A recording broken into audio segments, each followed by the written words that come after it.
인간이 강합니까? 연약합니까?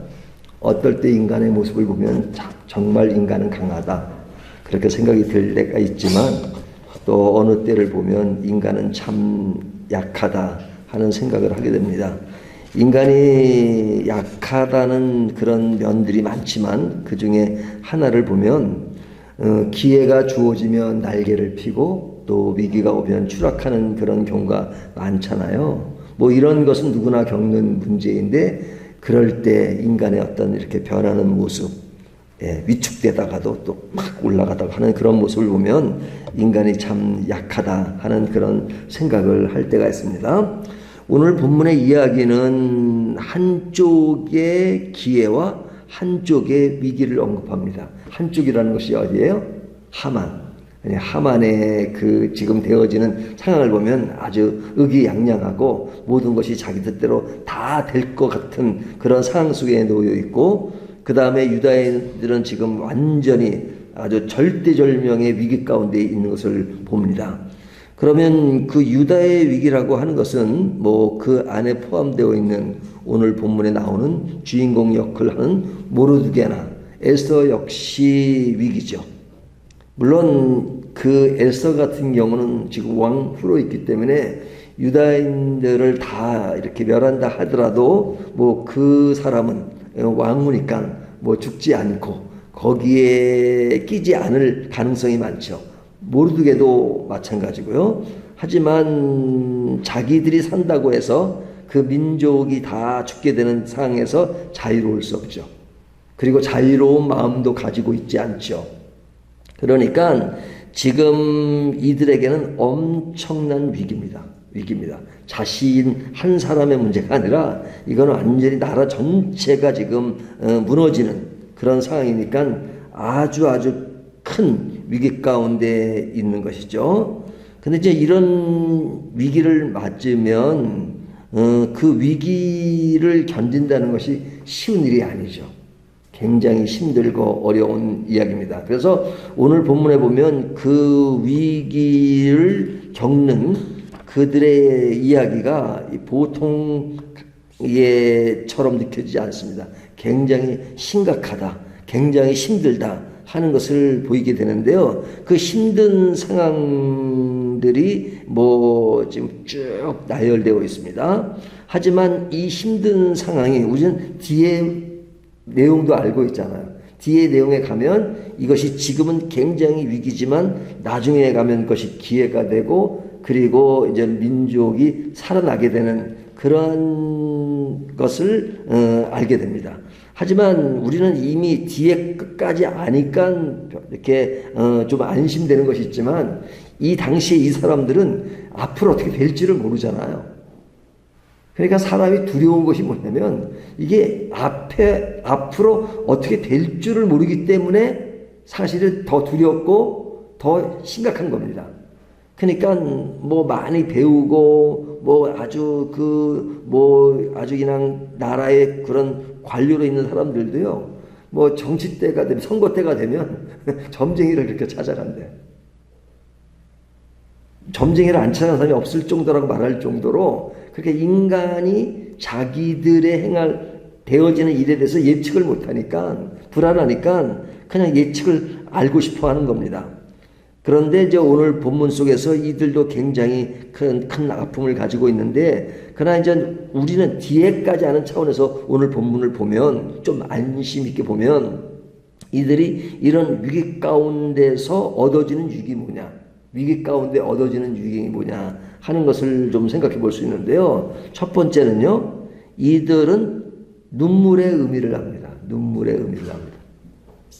그러니까 눈물의 의미를 안다는 것은 인생의 고통, 괴로움, 그런 의미를 안다는 것이죠. 이들도 민족적인 것이 있었지만 처음에는 어떤 민족적인 범위보다는 자신들이 그런 신앙을 지키고 그 다음에 자신들 영역에서 모든 걸 지키는 것을 생각했잖아요. 하지만 지금 모습에서 보여지는 것은 자기 개인적인 눈물, 개인적인 아픔 정도가 아니라 어떤 나라의 아픔, 민족적인 아픔, 그 아픔을 지금 아주 절실하게 느끼고 있는 것이죠.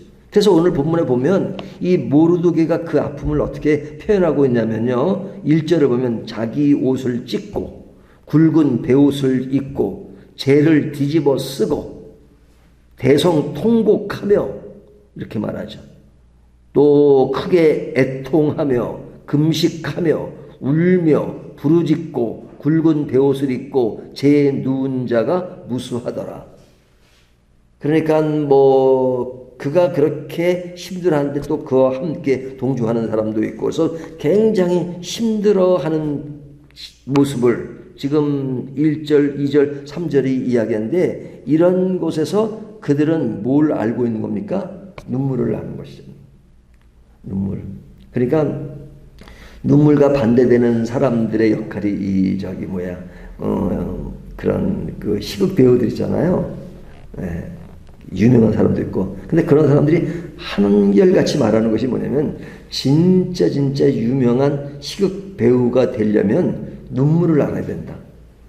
눈물을 알지 못하면 그런 일을 알 수 없다. 그런 말들을 하는데요. 이들은 진짜 눈물의 아픔을 아는 것이죠.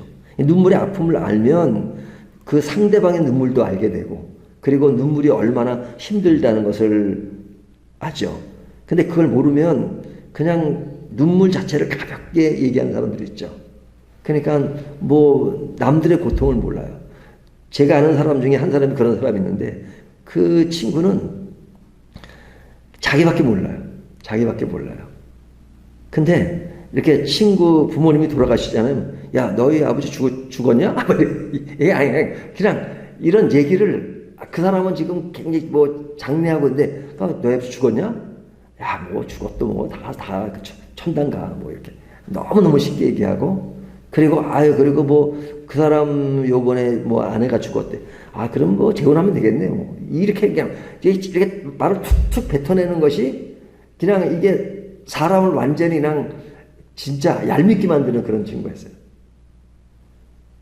근데 그분 아버지가 돌아가시기 전에 저한테 한 말 있어요. 제가 그 사람이 아는 사람이니, 저보고 얘가 철이 없으니까 잘 좀 부탁한다.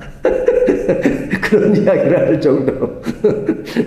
근데 그런 사람 진짜 얄밉잖아요. 근데 얄밉긴 한데 또 다르게 말하면 철이 없어요. 세상 물정 모르고 그냥 아주 그냥 그 울타리만 자라가지고 그냥 자기 외에는 없어요.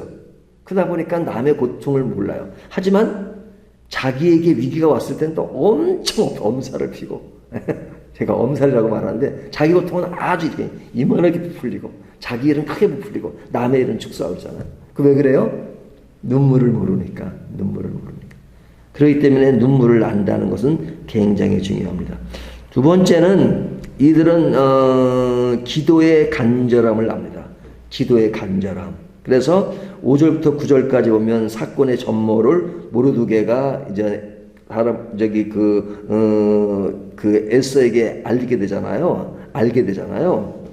그런데 이제 에스더는 그 사건의 전모를 잘 몰랐던 것 같습니다. 그런데 5절부터 9절까지 보면 모르드게가 그 에스더의 사람을 통해서 지금 그 유다인의 멸망, 그리고 하만이 돈을 마련해서 왕에게 얼마를 주기로 한 그런 전모를 이야기하잖아요. 그러면서 에스더에게 뭘 하기를 원해요? 나서주기를 원하죠. 그 나서주기를 원하는 정도가 굉장히 아주 강합니다. 8절을 보면 또 유다인을 진멸하라고 수상궁에서 내린 조소 초본을 하닥에게 주어 에스더에게 보여 알게 하고 또 그에게 부탁하여 왕에게 나가서 그 앞에서 자기 민족을 위하여 간절히 구하라 하니. 간절히 구하라는 것은 기도하라는 것이죠. 여기 뒤에 보면 또 에서가 모르드게에게 또 금식 기도할 것을 이야기하는 것처럼 이들은 기도를 하는데 그 기도의 정도가 간절함입니다. 간절한 기도. 저 이 말씀을 보면서 내가 기도는 하지만 얼마나 간절하게 기도를 했었나 그런 생각도 해보게 되던데요. 이들은 진짜 간절한 기도를 하고 있죠. 그리고 이 간절한 기도를 하지만 기도만 한다고 자기 어떤 삶 자체가 그냥 한순간에 평안해지고 그런 건 아니죠. 지금 이들은 기도하지만 그들의 지금 행동이 얼마나 위험한 것을 이야기합니다. 9절부터 11절 말씀을 보면 지금 에스더가 이제 왕에게 나가서 이 모든 전모를 알리고 이 문제를 해결해야 되는데 당시 상황으로는 왕후라고 해서 왕에게 아무 때나 갈 수 있는 게 아니거든요.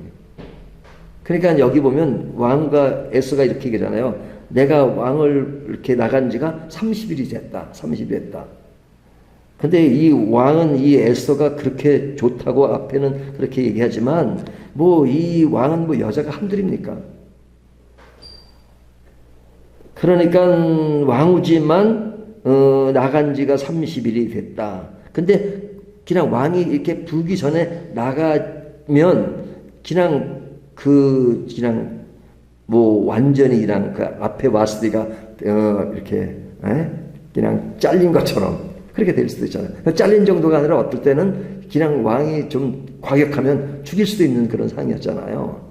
살 수 있는 방법은 그것을 이렇게 해주는 개를 이렇게 보여주면서 그냥 용납하면 그런 일이 되면 되지만 그렇지 않으면 굉장히 위험한 일이다 이거죠. 그러니까 목숨을 거는 일이죠. 그러니까 이것이 얼마나 힘든 일인지를 알리죠. 그러니까 우리가 위기를 맞았을 때 그 위기를 회복하는 그 일이 단순히 기도만 하면 되는 것이 아니라 기도와 더불어서 그 속에 어떤 모험적인 것도 있고 그리고 그것에서 오는 어떤 감정적인 아픔 이런 것들을 다 포함하고 있죠. 그냥 기도하는 그 순간 걱정, 근심 다 없어지고 그냥 평온한 마음이 된다면 얼마나 좋겠어요. 근데 기도하는 가운데 하나님께서는 우리에게 평안을 말씀하시는 것이 많지만 인간은 여전히 부족하고 연약하기 때문에 그 모든 것이 해소되기 전까지는 또 미래를 예측할 수 없는 그런 상황 속에서는 그런 많은 그런 그 압박감 그런 것이 나를 지배하고 나를 힘들게 하기 때문에 그런 어떤 그 아픔 속에서 참 완전히 해방되기가 쉽지 않죠. 그러니까 이게 통곡도 있고 기도도 있고 아픔도 있고 그 다음에 그냥 불안함도 있고 이것이 인간의 진실한 모습입니다. 그러니까 그런 것들이 더 복합적으로 있기 때문에 기도가 더 간절할 수밖에 없고 그리고 모든 일을 해결해 줄 수 있는 하나님 외에는 없다는 그런 생각을 하죠. 그러니까 하나님 외에는 없다는 말이 진짜 간절함에서 나올 때는 진짜 결론적으로 아름다운 것입니다.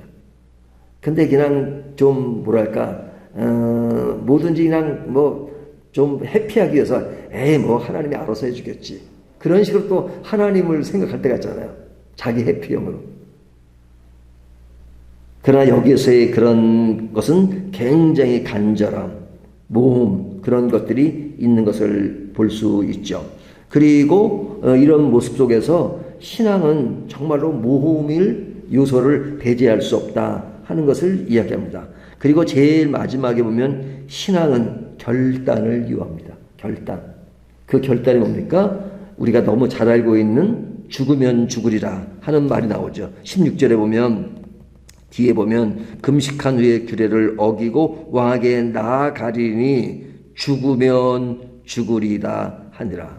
죽으면 죽으리다. 너무너무 유명하죠. 이 말이 누구 때문에 더 유명해졌냐면 한국은 안희숙 여사라고 아십니까? 그 신사참배 때 이제 그 어려움을 겪었던 그 일을 그 글로 썼던 책으로 썼던 옛날 죽으면 죽으리라는 책이 굉장히 아주 많이 베스트셀러가 되고 알렸던 그분 이야기인데 죽으면 죽으리다. 그러니까 목숨을 각오한 것이죠. 그러니까 이 상황이 얼마나 절박한 것인가 하는 것을 보여주고 있죠. 자, 이것이 오늘 본문에 나오는 이야기인데, 자, 이런 내용은 너무너무 슬픈 이야기고 굉장히 위기 가운데 있는 이야기입니다. 하지만 이런 위기가 나중까지 다시 한번 비춰보면 이것이 나중에 기회로 바뀌잖아요. 기회로 바뀌는 과정 속에서 이들에게 일어나는 일들은 사실은 후대에서 보면 영적 성숙을 이루는 굉장히 중요한 역할을 하죠. 그렇기 때문에 하나님이 왜 인간에게 아픔을 주실까? 아픔을 주실까? 그런 질문들을 많이 하잖아요. 하나님이 뭐 인간에게 그런 어려운 과정을 주시고 그 다음에 매를 주시고 그럴까? 그냥 우리를 구원하셨다 그러면 아주 좀 화끈하게 그냥 크게 한번 쓰시고 그냥 고통 괴로움 없이 그냥 완전히 그냥 인간에게 완전히 그냥 좋은 것만 있게 해주시면 되지 않나. 근데 그런 정답을 어떻게 다 알 수 있겠어요? 하지만 한 가지 요인을 말한다면 그래야 인간이 성숙해지니까. 인간이 뭔가를 알 수 있으니까. 그래서 오늘 본문에 보면 이런 아픔을 통해서 개인의 신앙이나 사람들을 이해하는 능력이나 시대의 아픔을 아는 것이나 인간의 나약함을 인지하고 서로에게 도움이 필요하다는 것, 또 죄인끼리 받는 위로, 이런 모든 것들이 굉장히 복합적으로 그 사람들의 폭을 넓히잖아요. 그러니까 이 배를 운전하는 선장, 이 사람은 강에서만 배를 운전한 사람은 큰 파도가스를 견딜 수가 없대요. 운전을 제대로 할 수가 없대요. 하지만 바다에서 큰 폭풍을 늘 맞이하고 운전하는 사람은 그 길을 잘한다는 거예요.